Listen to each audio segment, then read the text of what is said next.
AGS நண்பர்கள் எல்லாருக்கும் வணக்கம். இன்றைக்கி வந்து நம்ம என்ன பார்க்கலான்னு பார்த்தீங்கன்னா, பாலிட்டியில் வந்து முக்கியமான அந்த அரசியலமைப்பு பிரிவுகளில் இருக்கு இல்லையா, அந்த ஆர்டிகல்ஸ் கொஞ்சம் பார்க்கலாம். அதை பேஸ் பண்ணி வந்து டிஎன்பிசி எக்ஸாம்ஸில் வந்து என்ன மாதிரி கொஷின்ஸில் வந்து கேட்டிருக்காங்க அந்த ஆர்டிகல் சைடு இருந்து அப்படின்னு சொல்லிட்டு அதை பற்றி வந்து டீட்டெயிலாக வந்து இந்த வீடியோவில் வந்து நம்ம பார்க்கலாம். இந்த வீடியோ வந்து நீங்கள் ஃபுல்லாக பார்த்தாலே வந்து உங்களுக்கு ஒரு ஐடியா வந்து கிடைக்கும். சரிங்களா? நம்ம சேனலில் பார்த்தீங்கன்னா டாபிக் வைஸ் வந்து நம்ம ப்ரீவியஸ் கொஷின்ஸ் வந்து அப்டேட் பண்ணி கொடுத்துட்ருக்கோம். நம்மளுடைய சேனல் சப்ஸ்கிரைப் பண்ணாதுங்க, கொஞ்சம் சப்ஸ்கிரைப் பண்ணி அதை ஃபாலோ பண்ணி வச்சுக்கோங்க. சரி, வாங்க பார்க்கலாம். ஃபர்ஸ்ட் கொஸ்டின் பாருங்கள். இந்திய அரசியலமைப்பின் 335வது பிரிவு இடஒதுக்கீட்டை எதற்கு வழங்குகிறது அப்படின்னு சொல்லி கேட்குறாங்க. அதுக்கான ஆன்சர் பார்த்தீங்கன்னா ஆப்ஷன் ஏ, பட்டியல் ஜாதியினர் பழங்குடியினருக்கு அரசு பணிகளில் இடஒதுக்கீடு பற்றி சொல்கிற ஆர்டிகல் வந்து 335. அடுத்த கொஸ்டின் பாருங்கள். அதே தான் வந்து திரும்ப கேட்டிருக்கவங்க பாருங்கள். தாழ்த்தப்பட்ட மற்றும் பழங்குடியின மக்களுக்கு அந்த இடஒதுக்கீடு அதே ஆர்டிகல் தான் வந்து திரும்ப கேட்டிருக்காங்க. ஆர்டிகல் 335. அடுத்த கொஸ்டின் பாருங்கள். டேஷ் அரசியலமைப்பு சட்டப்பிரிவு 1954 முதல் 2019 வரை ஜம்மு மற்றும் காஷ்மீருக்கு சிறப்பு அந்தஸ்து வழங்கியது. ஜம்மு காஷ்மீர் சிறப்பு அந்தஸ்து பற்றி சொல்கிற ஆர்டிக்கல் பார்த்தீங்கன்னா ஆர்டிக்கல் 370. அது பார்த்தீங்கன்னா 1954 2019 வரைக்கும் வந்து ஜம்மு காஷ்மீருக்கு வந்து சிறப்பு அந்தஸ்து வந்து கொடுத்துருந்தாங்க. இப்போ வந்து அதை கேன்சல் பண்ணிட்டாங்க. அடுத்து பாருங்கள். இந்திய அரசியலமைப்பில் 351வது விதி எதை குறிக்கிறது அப்படின்னு சொல்லி கேட்குறாங்க. இந்தி மொழியின் பரவலை ஊக்குவிப்பது மற்றும் பல்வகையான கலாச்சாரத்தின் பாரம்பரியத்தை பாதுகாத்தல் ஒன்றியத்தின் கடமையாகும் அப்படின்னு சொல்லி சொல்லுது. ஆர்டிகல் 351. அடுத்து பாருங்கள். இந்திய அரசியல் சாசனத்தின் முதல் விதி இந்தியாவை எப்படி சொல்லுதுன்னு கேட்குறாங்க. அதுக்கு ஆன்சர் ஆப்ஷன் பி, ஒன்றிய மாநிலங்கள் என்றழைக்கின்றது. அடுத்து பாருங்கள். அரசு வழிகாட்டு நெறிமுறை கொள்கைகள் இந்திய அரசியலமைப்பின் புதுமையான இயல்பு என விவரித்தவர் வந்து யார் அப்படின்னு சொல்லி பார்த்தீங்கன்னா option A, doctor BR Ambedkar. அவர் தான் வந்து சொல்லியிருப்பார். அடுத்து பாருங்கள். கீழே குறிப்பிட்டவர்களுள் இந்திய அரசியலமைப்பின் முன்னுரை தான் அரசியலமைப்பின் முக்கிய குறிப்பு என்று கூறியது வந்து யார் அப்படின்னு சொல்லி கேட்குறாங்க. அதுக்கு ஆன்சர் பார்த்தீங்கன்னா ஆப்ஷன் ஏ, எர்னஸ்ட் பார்க்கர். அடுத்து பாருங்கள்.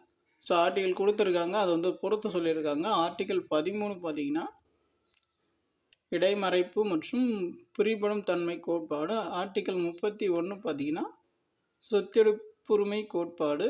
ஆர்டிகல் 245 பார்த்தீங்கன்னா ஆட்சி பரப்பிணைவு கோட்பாடு. ஆர்டிகல் 246 பார்த்தீங்கன்னா உட்கர் மற்றும் அடிப்படை பொருள் கூறு கோட்பாடு. இதுக்கான ஆன்சர் ஆப்ஷன் சி. அடுத்து பாருங்கள். இந்திய அரசியல் சாசனத்தின் 164வது பிரிவு டேஷ் நலத்திற்காக தனியாக ஒரு அமைச்சரை மாநில அரசு நியமிக்க அதிகாரம் அளிக்கிறது.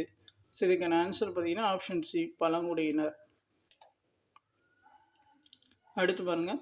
எந்த சரத்து மாநிலம் தனியாக மலைவாழ் ஜாதியினருக்காக அமைச்சரை நியமிக்க வழிவகை செய்கிறது? இதுக்கான ஆன்சர் பார்த்தீங்கன்னா ஆப்ஷன் சி, 164 ஆர்டிகல். இப்போ பார்த்தோம் இல்லையா, அதே தான் வந்து திரும்ப கேட்டிருக்காங்க. அடுத்து பாருங்கள். ஏதோ வந்து சரியாக மேட்ச் ஆகிருக்கு, அதுதான் வந்து கேட்குறாங்க. இந்த ஆர்டிக்கலில் பார்த்தீங்கன்னா ஆர்டிகல் 371 மகாராஷ்டிரா மற்றும் குஜராத் மாநிலங்கள் தொடர்பானது. இந்த ஆர்டிகல் வந்து சரி. ஆர்டிகல் 371A பார்த்தீங்கன்னா நாகாலாந்து மாநிலம் தொடர்பானது, அதுவும் வந்து சரி. ஆர்டிகல் 371D பார்த்தீங்கன்னா ஆந்திர பிரதேச மாநிலம் தொடர்பானது, அது வந்து சரி. ஆர்டிகல் 371H பார்த்தீங்கன்னா தமிழ்நாடு மாநிலம் தொடர்பானது அப்படின்னு சொல்லி கொடுத்துருக்காங்க, அது வந்து தப்பு. ஃபஸ்ட்டு 3 மட்டும்தான் வந்து சரி. அடுத்து பாருங்கள். சரியான ஆர்டிகல் வந்து இது அப்படின்னு சொல்லி கேட்குறாங்க. சட்டப்பிரிவு 226 உயர் நீதிமன்றம் அந்த நீதி பேராணைகளை வெளியிடுவது. சட்டப்பிரிவு 32 அந்த உச்ச நீதிமன்றம் நீதி பேராணைகளை வெளியிடுவது. மொத்தம் பார்த்திங்கன்னா 5 வகையான நீதி பேராணைகள் வந்து உயர் நீதிமன்றம் வெளியிடும், உச்ச நீதிமன்றமும் வந்து வெளியிடும். அதை பற்றி சொல்கிற ஆர்டிகல் தான் பார்த்திங்கன்னா உச்ச நீதிமன்றத்துக்கு 32, உயர் நீதிமன்றம் வந்து 226. சட்டப்பிரிவு 40 அடிப்படை உரிமை அப்படின்னு சொல்லி கொடுத்துருக்காங்க. அடிப்படை உரிமையில் வராது, தப்பு. சட்டப்பிரிவு 51A பார்த்திங்கன்னா அரசு நெறிமுறை கோட்பாடுன்னு சொல்லி கொடுத்துருக்காங்க, அது வந்து தப்பு. அடிப்படை கடமைகள் வந்து வரணும். ரைட்டாக இருக்குது பார்த்திங்கன்னா ஃபஸ்ட் 2 மட்டும்தான் வந்து ரைட்டாக இருக்குது. அடுத்து பாருங்கள். எது தவறாக புரிந்திருக்கு அப்படின்னா வந்து கேட்குறாங்க. இதில் பார்த்தீங்கன்னா 3வது ஆர்டிகல் மட்டும் தான் வந்து தப்பாக மேட்ச் ஆகிருக்கு.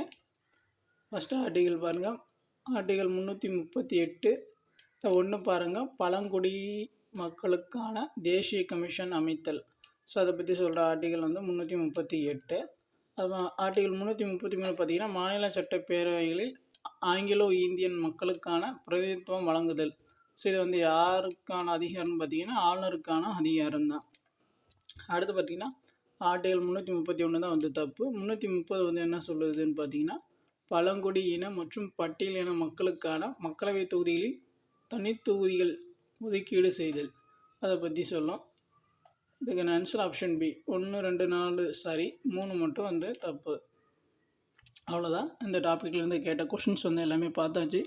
உங்களுக்கு வேறு ஏதாச்சும் டவுட் இருந்துச்சுன்னா நீங்கள் வந்து கமெண்ட் பண்ணுங்கள், நம்ம வந்து ரெஸ்பான்ஸ் பண்ணுவோம். ஸோ இப்போ தான் வந்து நம்ம சேனல் ஃபஸ்ட் டைம் பார்க்குறீங்கன்னா கொஞ்சம் சப்ஸ்கிரைப் பண்ணுங்கள், சப்போர்ட் பண்ணுங்கள், ஃப்ரெண்ட்ஸ்க்கு வந்து ஷேர் பண்ணுங்கள். தேங்க்யூ.